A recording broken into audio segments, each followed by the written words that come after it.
Olá, eu sou o Blitai e hoje eu vou contar pra vocês do que se trata Igreja Silenciosa, tá?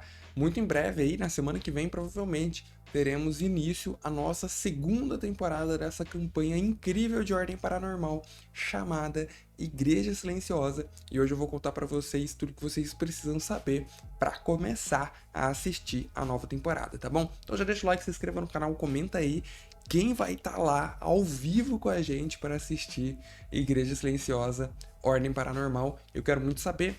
Clica no botão também, seja membro. Muito obrigado a todos os membros, vocês ajudam demais o canal, tá bom? Vamos lá, o que é a campanha Ordem Paranormal Igreja Silenciosa a princípio de tudo? Galera, essa campanha é a minha maior campanha de Ordem Paranormal, tá? Talvez a maior campanha que eu já fiz até hoje em termos de história aí, porque eu já narrei ela várias vezes e ela sempre teve uma importância muito grande pra mim, tá bom? E aí o negócio é o seguinte, a campanha em si, ela se trata de uma igreja satânica, tá? Por isso que a Igreja Silenciosa ela é uma igreja satânica, nada mais, nada menos que isso. Nós começaremos a segunda temporada agora. E eu quero deixar muito claro aqui, antes de tudo, que você não precisa ter assistido a primeira temporada para acompanhar a segunda, tá bom? Vão ser os mesmos personagens, mas a história ela se passa em outro local, tem outra parada, tá? Você só vai precisar saber ali o finalzinho e isso a gente vai contextualizar bastante no primeiro episódio. Mas para você que quer um pouco além, eu vou já dizer algumas coisas aqui e se você quiser assistir ela como um todo, a playlist vai estar aí na descrição, que é basicamente essa playlist aqui. Na época nós fizemos ainda, deixa eu me colocar no canto aqui, né? Na época nós fizemos ainda bastante conteúdo relacionado à igreja, então teve vídeo com cada um dos jogadores, depois teve um Reels, né, com cada um deles se apresentando. Todo esse conteúdo ainda é válido para a segunda temporada. E depois nós tivemos efetivamente a temporada aqui, que ela conta aí, então com 14 episódios, tá? Até o final. E nós fizemos ainda um revelando. Então é uma campanha que eu tenho aí bastante carinho por ela. Eu acho que ela é muito legal. Eu vou colocar deixar alguns episódios passando aqui. Olha só que loucura, né? Na época minha casa estava reformando, tá vendo? E eu tava em outro lugar, tive que começar a campanha porque atrasou tudo. Cara, um regaço, mas tudo deu certo afinal de contas. Então ela é uma campanha que eu fiz com os meus amigos, criadores de conteúdo de Ordem Paranormal, e fico muito feliz de saber que todos eles voltarão aí pra segunda temporada, né? Fico muito feliz mesmo.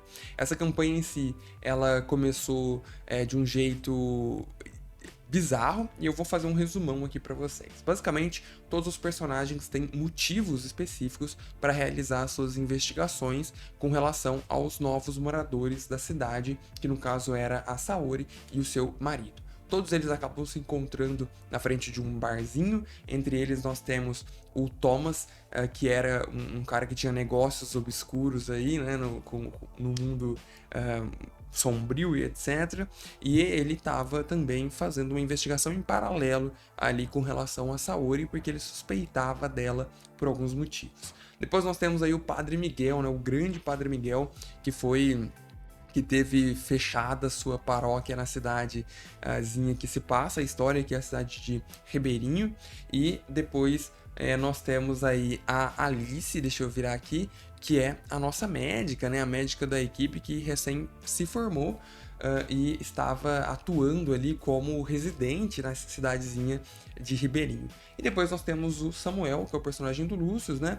Que é o jornalista, um jornalista iniciante aí de Ribeirinho, que estava também em busca de notícias, porque garotas haviam desaparecido na cidade, e obviamente a Saori e o seu marido eram os principais suspeitos, porque assim que eles se mudaram, as garotas começaram a desaparecer, então tinha umas suspeitas fortes rolando aí sobre isso. O grande problema é que logo no começo, no meio, né, da sessão, nós temos aí a Saori aparecendo, que é o personagem da Mione, e ela morre, exatamente, ela morre logo na primeira sessão, ninguém sabe o que aconteceu. Então eles se reúnem aí pela primeira vez porque eles se juntam para investigar o interior da casa dela, já que muitos queriam saber. E para surpresa de todos, né, quando eles chegam no interior da casa, o próprio marido da Saori também estava morto e aparentemente ele estava traindo ela, né? E existiam ali duas das garotas desaparecidas três das garotas desaparecidas completamente modificadas que atacaram eles logo de pronto. Então eles souberam que ali tinha realmente uma situação paranormal muito esquisita acontecendo, tá? E basicamente, no final da nossa temporada, do primeiro episódio, quer dizer, eles descobrem que a Saori, na verdade, está viva, né? E que ela gostaria de agradecê-los lá no hospital. Depois disso, a história parte numa grande investigação. A Saori fala que, na verdade, a culpa era do marido dela, que estava envolvido realmente com uma igreja satânica, a igreja silenciosa, e eles partem numa investigação para descobrir mais sobre essa igreja e o que estava acontecendo por ali, o que acaba colocando eles em situações perigosas, bem perigosas, por assim dizer. Depois disso, eles acabam encontrando aí o culto de Uriel, que é uma das principais instituições de defesa contra o paranormal que existe no meu mundo aí de igreja silenciosa. O culto de Uriel é como se fosse uma ordem paranormal, né, efetivamente. E aí eles ganham um reforço, que é a personagem da In, a MM, e o culto de Uriel situa eles. Olha, tudo isso que vocês estão vivendo é real, realmente acontece, é um mundo assolado por anjos e demônios, e vocês precisam ajudar a gente a deter isso, porque por algum motivo vocês estão no centro disso tudo. E a MM, ela é uma das enviadas do culto de Uriel para se juntar à equipe e fazer com que essa abordagem aconteça sobre o sigilo desse culto, né? Uriel é um anjo, um arcanjo, para quem não sabe. Então eles partem atrás de alguns pontos de interesse da igreja que o culto sabe, e eles são enviados para lá. E esse é o primeiro desses pontos, né, a floresta, nos quais os amigos do Samuel aí acabaram morrendo quando ele era mais jovem, então ele tinha um trauma com essa floresta em específico, e lá ele acaba descobrindo o que de fato matou os seus amigos. E lá eles também descobrem os objetos sagrados. Parece que a Igreja Silenciosa, por algum motivo, está à procura de objetos sagrados que estão ligados à religião católica por algum motivo. Nessa floresta aqui, nossa, esse episódio foi muito legal, porque nós tivemos a participação especial de um dos inimigos aí, tá? Que foi o Marcos. Ele interpretou aí pra gente um dos nossos principais vilões da temporada, que era o espírito corrompido da natureza, que por coincidência também foi o que matou aí os amigos, né, do Samuel, o personagem do Lucius. E aí eles têm uma luta ferrada aqui contra a criatura, e pasmem, né, nessa luta o personagem do Chocobo, o Padre Miguel, ele acaba morrendo. Sim, exatamente, nós terminamos essa sessão aí com a morte do Padre Miguel, e ele deixa a equipe. Isso é muito legal, porque eu quero deixar claro para vocês que a Igreja Silenciosa é de fato uma campanha mortal. E o personagem morreu, ele fica fora da sessão até que tenha uma oportunidade para ele aparecer de novo, né? Ou ele dê algum jeito aí para isso. Então foi uma sessão muito tensa, de forma geral, né? Uma sessão muito triste também pela morte do personagem, porque o Padre Miguel era um dos principais alívios cômicos do grupo e tal. Então foi muito impactante esse episódio, eu gosto muito dele. Depois nós temos aí outra reunião com o pessoal lá do culto de Uriel, em que eles, né, descobrem novas informações importantes e acabam partindo para uma outra investigação, tá? Tem o carro aqui, todo mundo vai. E essa talvez seja uma das principais e mais interessantes lutas que aconteceu na campanha, porque eles começam a investigar uma casa, descobrem que ali tem outro desses objetos sagrados que a igreja tá atrás, tá buscando, e acabam enfrentando aí o Carente, né? Cara, uma luta das mais ferradas aí, os personagens quase morreram várias vezes, por mais que eles tiveram mais reforço ainda, né, do pessoal do culto de Uriel, que era o Mário e a Lígia. Cara, foi uma luta, nossa, muito pegada, tá? Foi uma luta realmente bem difícil aí entre todos eles, e vários chegaram a cair. Foi uma luta bem emocionante, eu gostei muito dela. Enfim, tudo isso porque, ao longo da... O que eu quero dizer com tudo isso, né? Ao longo da temporada, então, eles vão em lugares específicos recuperando esses artefatos sagrados, que são 3 no geral. sudário, né, o santo sudário, os pregos da crucificação, e o terceiro, a coroa de espinhos, se eu não me engano.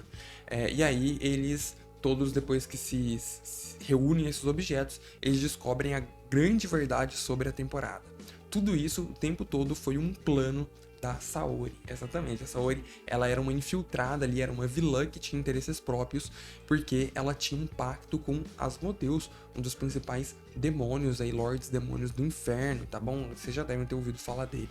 E aí, o Asmodeus, ele prometeu pra Saori que se ela o libertasse do inferno, ela teria um poder inimaginável, um poder absoluto, e era o que ela sempre buscou. Então esse tempo todo, na verdade, as pistas que o culto de Uriel tava atrás, era tudo o plano da Saori em ação. Ela usou os jogadores, né, utilizou os personagens aí do culto de Uriel para caçar esses objetos para ela e reunir todos eles num lugar só. Assim ficou muito mais fácil dela ir lá e passar a mão nesses objetos. E foi exatamente o que ela fez. E por que ela queria esses 3 objetos? Simples. Porque esses objetos, eles eram chaves para abrir o portal do inferno.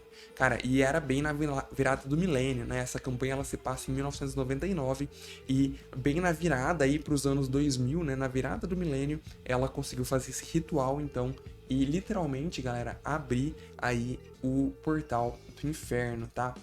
E olha que interessante, sabe quem que eles encontraram lá no inferno? Ele mesmo, o Padre Miguel, que havia morrido, né? Ele estava escondido aqui até então. E aí ele volta, galera, logo depois do nosso intervalo, né? A gente descobre que o Padre Miguel optou por ir no inferno pra bater em demônio, né? O cara é casca grossa ou não é? É demais, né? E aí ele foi, então, lá e eles conseguiram se reencontrar e tiveram uma grande surpresa. A Saori, por mais que ela tenha enganado todos eles, ela também foi enganada, né? Asmodeus, na verdade, não ia dar poder nenhum pra ela. Ele só queria ser liberto ali do inferno e ele precisaria do corpo dela pra isso. Então ele se aposta do corpo da Saori e lá no inferno eles têm uma batalha ferrada. E olha, não adianta, não tem o que ser feito. Ali no inferno, ou eles cumprem os requisitos para sair dali, ou eles ficam presos lá para sempre. Qual que era o requisito? Um deles ser sacrificado. E sabe qual foi o jeito que eles encontraram para sair? A Saori estava grávida, né? Ela estava esperando ali um bebê, e o sacrifício para eles saírem do inferno, que a própria MM faz, é justamente sacrificar esse bebê. Um negócio muito macabro, né? A história tomou um rumo aí muito louco, mas a MM foi quem teve coragem para isso. As portas do inferno então se abriram de fato e todos eles conseguiram sair. O grande problema é que eles saíram em lugares separados. Cada um foi para um lado, né, diferente. E nós tivemos uma grande surpresa, que é o seguinte: a Saori, ela no mundo, por mais que no inferno ela não tivesse nenhuma posse sobre o seu corpo, na realidade era outra parada.